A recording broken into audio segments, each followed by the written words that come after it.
السلام علیکم ورحمۃ اللہ وبرکاتہ۔ بسم اللہ الرحمن الرحیم۔ ہماری آج کی صورت مبارکہ کا نام سورہ لہب ہے۔ یہ مکی صورت ہے، اس کی 5 آیات ہیں اور 1 رکوع ہے۔ اس صورت مبارکہ کی شان نزول کے بارے میں آتا ہے کہ جب نبی علیہ السلام کو یہ حکم ملتا ہے وَأَنذِرْ عَشِيرَتَكَ وَالْأَقْرَبِينَ کہ نبی آپ اپنے خاندان والوں کو اور اپنے قریبی لوگوں کو بھی انذار کریں، تو آپ علیہ السلام جو دعوت کا اہتمام فرماتے ہیں اور اپنے تمام خاندان والوں کو اس میں جمع فرماتے ہیں، اور پھر آپ علیہ السلام فرماتے ہیں کہ اگر میں تم سے یہ کہوں کہ اس پہاڑ کے پیچھے سے کوئی لشکر تمہارے پہ حملہ کرنے والا ہے تو کیا تم یقین کرو گے؟ تو تمام لوگوں نے کہا کہ ہمیں اس بات کا یقین ہے کہ آپ جھوٹ نہیں بولتے ہیں، ہم آپ کی بات کا یقین کریں گے۔ تو نبی علیہ السلام نے فرمایا تو پھر میں تمہیں اس بات سے ڈراتا ہوں کہ اس کفر کی وجہ سے ایک بہت بڑا عذاب ہے جو تمہارے لیے آنے والا ہے۔ جب آپ علیہ السلام یہ بات فرماتے ہیں تو آپ کے چچا ابو لہب کھڑے ہوتے ہیں اور کہتے ہیں تب لکا الہٰذا جمعتنا، تمہارے لیے ہلاکت ہو، کیا تم نے ہمیں اس بات کے لیے جمع کیا تھا؟ اور پھر آپ علیہ السلام کو مارنے کے لیے ایک پتھر وہ اٹھا لیتے ہیں، تو اس پر پھر یہ صورت مبارکہ نازل ہوئی۔ اور پہلی آیت مبارکہ میں یہ فرمایا گیا کہ تباہی جو ہے وہ نبی علیہ السلام کے لیے نہیں ہے، بلکہ تباہی جو ہے وہ ابو لہب کے دونوں ہاتھوں کے لیے ہے۔ اور چونکہ صورت مبارکہ کا نام بھی جو ہے وہ ابو لہب کے نام پر ہے، اس لیے مفسرین کرام نے ان کے نام کے بارے میں کافی بحث کی ہے۔ ابو لہب کا اصل نام عبد العزیٰ بتایا جاتا ہے، اور مکہ کے معبودوں میں سے ان کے ایک معبود کا نام عزیٰ تھا، اور عزیٰ مونث کا صیغہ ہے، اور یہ نسبت کی جاتی ہے کہ ان کے معبود کی بیٹی کا نام عزیٰ ہے، اور اس پہ آگے ابو لہب کا نام تھا عبد العزیٰ۔ قرآن ابو لہب کا اصل نام نہیں لیتا۔ مفسرین اس کی ایک وجہ تو یہ بیان کرتے ہیں کہ یہ شرکیہ نام تھا، اس لیے پرہیز کیا گیا، اور دوسرا یہ کہ ہم تو عزیٰ کے کسی وجود کو نہیں مانتے، تو پھر اس کی اولاد کا وجود کہاں سے آیا؟ لہذا جس نام کی کوئی حقیقت ہی نہیں ہے اس کا ذکر قرآن پاک میں نہیں کیا گیا۔ پھر ابو لہب کے نام کے بارے میں مفسرین کرام کے کافی قول ملتے ہیں۔ اس کی ایک وجہ تو یہ ہے کہ ابو لہب کا نام جو ہے یہ وحی سے پہلے کا ہے یا وحی سے بعد کا ہے۔ اگر یہ وحی سے بعد کا ہے تو اس نام کی اہمیت ویسے ہی بڑھ جاتی ہے کہ اللہ پاک نے اس کی نسبت جو ہے وہ لہب کی طرف کی ہے۔ اور دوسرا سوال وہ پھر یہ اٹھاتے ہیں کہ بہت سارے سرکش دنیا میں اور بھی گزرے ہیں، لیکن کسی کا نام قرآن پاک میں بطور کسی سورت کے نام کی نہیں لیا گیا، اور بالخصوص ان کا نام کیوں لیا گیا؟ تو پھر ان کے بہت سارے جوابات جو ہیں مفسرین کرام کی طرف سے ہمیں ملتے ہیں۔ سب سے پہلے وہ لفظ ابو لہب کے بارے میں یہ بات کرتے ہیں کہ ابو لہب میں جو ابو ہے اس کا مطلب ہوتا ہے کسی بات سے منسلک ہونا، جیسے کہ ابو جہل کہا جاتا ہے، تو یہاں پہ اس شخص کی نسبت جو ہے وہ جہالت کی طرف کی گئی ہے۔ حضرت علی تعالیٰ عنہ کو نبی علیہ السلام نے ابو تراب فرمایا، اس لیے کہ اس وقت آپ مٹی میں لیٹے تھے تو آپ کی نسبت جو ہے وہ مٹی کی طرف کی گئی۔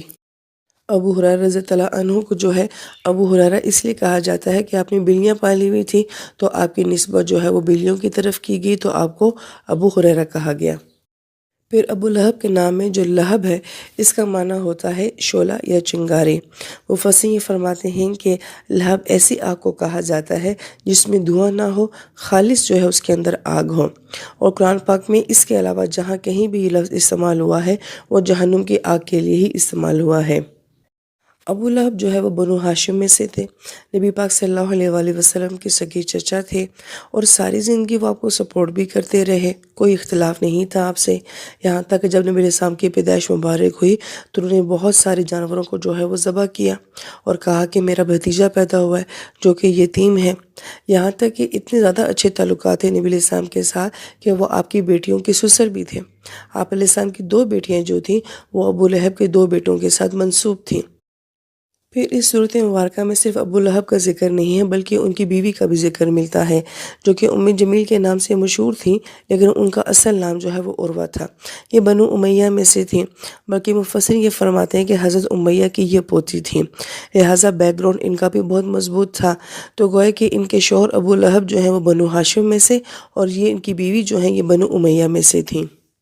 مفسرین یہ فرماتے ہیں کہ گویا کہ اس صورت مبارکہ میں ایک کپل کا ذکر کیا گیا ہے، اور وہ کپل اس طرح سے ہے کہ خاندانی لحاظ سے، مالی لحاظ سے اور حسن کے لحاظ سے یہ بہترین کپل جو ہے مکہ شریف کا شمار کیا جاتا تھا، کیونکہ یہ دونوں ہی بہت زیادہ خوبصورت تھے اور خاندانی لحاظ سے بھی بہت مضبوط تھے اور مالی لحاظ سے بھی بہت مضبوط تھے۔ لہٰذا اس معاشرے کے صرف مردوں کے اندر ہی تکبر یا فخر نہیں ہوتا تھا بلکہ وہ عورتوں کے اندر بھی پایا جاتا تھا۔ جیسا کہ آج ہم اپنے معاشرے میں بھی دیکھتے ہیں کہ جو بڑے حکمرانوں کی یا بیوروکریٹس کی بیویاں ہوتی ہیں تو ان بیگمات کے اندر بھی ایک طرح کا فخر ہوتا ہے کہ ہم فلاں فیملی سے تھے اور ہمارے شوہر بھی جو ہیں وہ بہت سٹرونگ ہیں۔ تو اسی قسم کا کوئی تاثر جو ہے وہ جمیل کی پرسنالٹی کا بھی جو ہے وہ مفسرین بیان کرتے ہیں۔ اہل مفسر جو ہیں وہ اس صورت مبارکہ کے ضمن میں بہت ہی اہم نکات یہ بیان کرتے ہیں کہ یہ صورت محض کسی ایک شخص کی جہنم کا تذکرہ نہیں کرتی ہے، بلکہ ایک ایسا کپل جو کہ خاندانی لحاظ سے، مالی لحاظ سے اور حسن کے لحاظ سے بھی ایک بہترین کپل شمار کیا جاتا ہے، اس کے اپنے معاشرے کے اوپر یا اپنے سرکل کے اوپر کس قسم کے اثرات ہوتے ہیں وہ بھی اس صورت مبارکہ سے ظاہر ہو رہے ہیں۔ کیونکہ جو ایسے لوگ ہوتے ہیں وہ ایک معاشرے کے لیے سیلیبریٹی بن جاتے ہیں اور لوگ ان کو دیکھتے بھی ہیں اور ان کو فالو بھی کرتے ہیں اور ان کے بڑے گہرے اثرات بھی ہوتے ہیں۔ لیکن یہاں پر ہی مفسرین کرام ایک اور بھی بڑی اہم بات یہ فرماتے ہیں کہ جس دور کا یہ ذکر کیا جا رہا ہے اس وقت میں آبادیاں اتنی زیادہ نہیں ہوتی تھیں، لہٰذا مکہ شریف ایک چھوٹا سا شہر ہے، وہاں پہ بڑے مخصوص لوگوں کی آبادی ہے اور اس مخصوص آبادی میں جو ہے ایک کریکٹر ہے یا ایک کپل ہے اور پھر اس کے اثرات جو ہیں وہ قرآن پاک بیان کر رہا ہے۔ یہاں سے مفسرین کرام یہ نقطہ بیان کرتے ہیں کہ ایک تو پوری دنیا ہوتی ہے، کل جہان ہوتا ہے، لیکن ایک دنیا وہ ہوتی ہے جو ہر انسان کی اپنی ایک ذاتی دنیا ہوتی ہے، اس کا اپنا ایک سوشل سرکل ہوتا ہے، جیسے کہ ہمارا ددیال ہے، ننہال ہے، ہمارا محلہ ہے، ہم جہاں پڑھتے ہیں، جہاں نوکریاں کرتے ہیں، تو ایک ہماری اپنی ایک دنیا ہوتی ہے، ہمارا اپنا ایک سرکل ہوتا ہے اور ہر انسان کا اپنا ایک سرکل جو ہوتا ہے اس کی دنیا کہلاتا ہے۔ انسان کا اپنی اس دنیا میں کیا رویہ ہے اس کو یہ سورہ لہب جو ہے وہ بیان کرتی ہے۔ اہل علم اس کی وضاحت یوں کرتے ہیں کہ فرض کریں کہ ایک شخص ہے اور اس کا چھوٹا سا گھر ہے، ایون 2 کمروں کا گھر ہے اور اس کے اگر 2-3 بچے ہیں اور ایک 4-5 افراد کا ایک اس کا خاندان ہے، وہ اپنے خاندان میں کیا ہے تو ہم یہ دیکھتے ہیں کہ بعض اوقات ایسا انسان جو کہ اتنا محدود سرکل رکھتا ہے وہ بھی اپنے گھر کا فرعون بنا ہوا ہوتا ہے۔ تو اگر دیکھا جائے تو ہم یہ کہیں گے کہ بھئی آپ کس بات کے اوپر فخر کر رہے ہیں یا آپ اپنے بچوں کو کیسے ڈیل کر رہے ہیں یا آپ کا اپنی بیوی کے ساتھ کیسا رویہ ہے اور آپ کی مالی حیثیت کیا ہے، لیکن اس کے باوجود وہ اپنے خاندان والوں کے لیے فرعون بنا ہوا ہوتا ہے۔ تو ہم میں سے ہر انسان اپنی کمیونٹی میں، اپنی دنیا میں کس قسم کے اثرات رکھتا ہے وہ بھی اس صورت مبارکہ کا موضوع ہے۔ لہٰذا اس کا مطلب صرف یہی نہیں ہے کہ آپ کا کوئی بہت بڑا سرکل ہوگا، آپ بہت امیر کبیر ہوں گے یا آپ کوئی بہت بڑی سیلیبریٹی ہوں گے تبھی آپ کی شخصیت کے اثرات ہوتے ہیں، نہیں، ہم میں سے ہر انسان جو ہے اپنی آس پاس کی دنیا میں اپنے اثرات رکھتا ہے، ہماری شخصیت کے دوسروں کے اوپر انفلوئنس ہوتے ہیں۔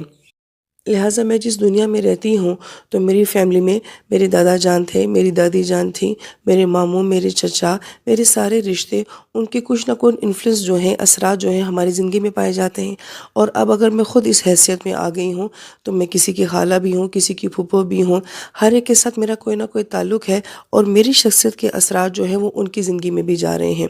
اور یہاں پہ یہی رویہ بتایا جا رہا ہے ابو لہب میں کہ یہ نبی علیہ السلام کے چچا اور چچی ہی تو تھے، لیکن ان کے نبی علیہ السلام کی زندگی کے اوپر کیا اثرات تھے اس کو بیان کیا جا رہا ہے۔ لہٰذا ہم اس صورت مبارکہ کو صرف اس اینگل میں نہ سوچیں کہ نبی علیہ السلام کے چچا اور چچی نے کیا کیا، بلکہ ہم یہ بھی سوچیں کہ ہم خود اپنے رشتوں میں کیا ہیں اور ہم دوسروں کے لیے کیا اثرات چھوڑ کر جاتے ہیں۔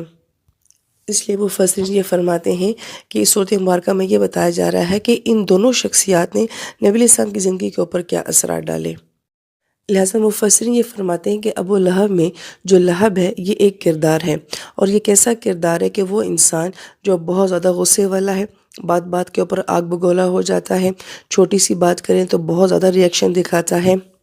ہم یہ دیکھتے ہیں کہ کچھ لوگ ایسے ہوتے ہیں کہ لوگ ان کو زیادہ چھیڑتے نہیں ہیں، ان سے بات نہیں کرتے ہیں کہ بھئی یہ ایک دم بہت زیادہ ہائپر ہو جاتے ہیں، یہ بھی ایسا ایک کردار ہے۔ لیکن یہاں پہ بعض مفسرین نے بڑی پیاری بات فرمائی کہ عموماً ایسے لوگ جو ہوتے ہیں وہ ایکچول میں اتنے بہادر نہیں ہوتے یا واقعی اتنے غصے والے نہیں ہوتے، انہوں نے اپنے اوپر ایک خول چڑھایا ہوتا ہے اور اس کی وجہ یہ ہوتی ہے تاکہ اس وجہ سے وہ دوسرے لوگوں کو دبا سکیں، ان کے اوپر اپنے اثرات ڈال سکیں، اس لیے وہ ایسا پریٹینڈ کرتے ہیں کہ جیسے وہ بہت غصے والے ہیں اور انہیں بات بالکل برداشت نہیں ہوتی ہے۔ ایک کمزور کریکٹر ہے جو اپنے آپ کو اپنے غصے میں چھپا لیتا ہے۔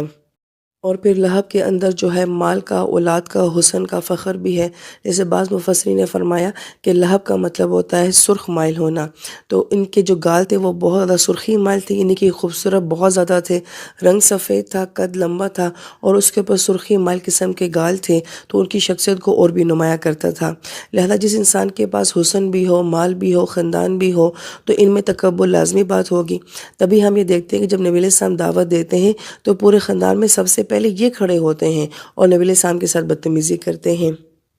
پھر مفسرین یہ فرماتے ہیں کہ اس صورت مبارکہ میں جو انسان کو اپنی فیملی سے دکھ ملتے ہیں وہ بھی اس کا موضوع ہے، کیونکہ نبی علیہ السلام کے ابو لہب سے کوئی ذاتی اختلافات تو تھے ہی نہیں، اتنے اچھے فیملی ٹرمز تھے کہ آپ علیہ السلام کی بیٹیاں جو ہیں وہ ان کے بیٹوں کے ساتھ منسوب تھی، مگر سارا اختلاف کس بات کے اوپر ہوا؟ توحید پر ہوا۔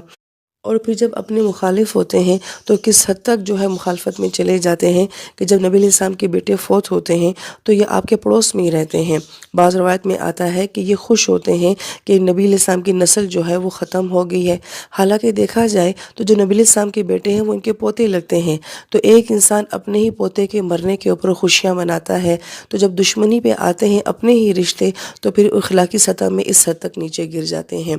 تو گویا کہ یہ صورت یہ بتاتی ہے کہ نبی نے اپنوں کے دکھوں کو بھی برداشت کیا ہے اور پرایوں کی دشمنیوں کو بھی برداشت کی ہے، کس کی وجہ سے؟ اللہ پاک کی خاطر۔ اور جیسے ایک نکتہ جو بار بار بیان کیا جاتا ہے کہ نبی علیہ السلام کی زندگی میں ہر وہ معاملہ لایا گیا جو آنے والے وقت میں امتی نے دیکھنا تھا، لہٰذا امتی کو اس صورت مبارکہ سے یہ سکھایا جاتا ہے کہ بعض اوقات باہر والوں کی دشمنی دیکھنی پڑتی ہے تو اپنے لوگوں کے رویوں کے دکھ بھی دیکھنے پڑتے ہیں، تو اس وقت آپ کے لیے رول ماڈل کون بن جاتا ہے؟ نبی پاک صلی اللہ علیہ وآلہ وسلم کی ہستی بن جاتی ہے۔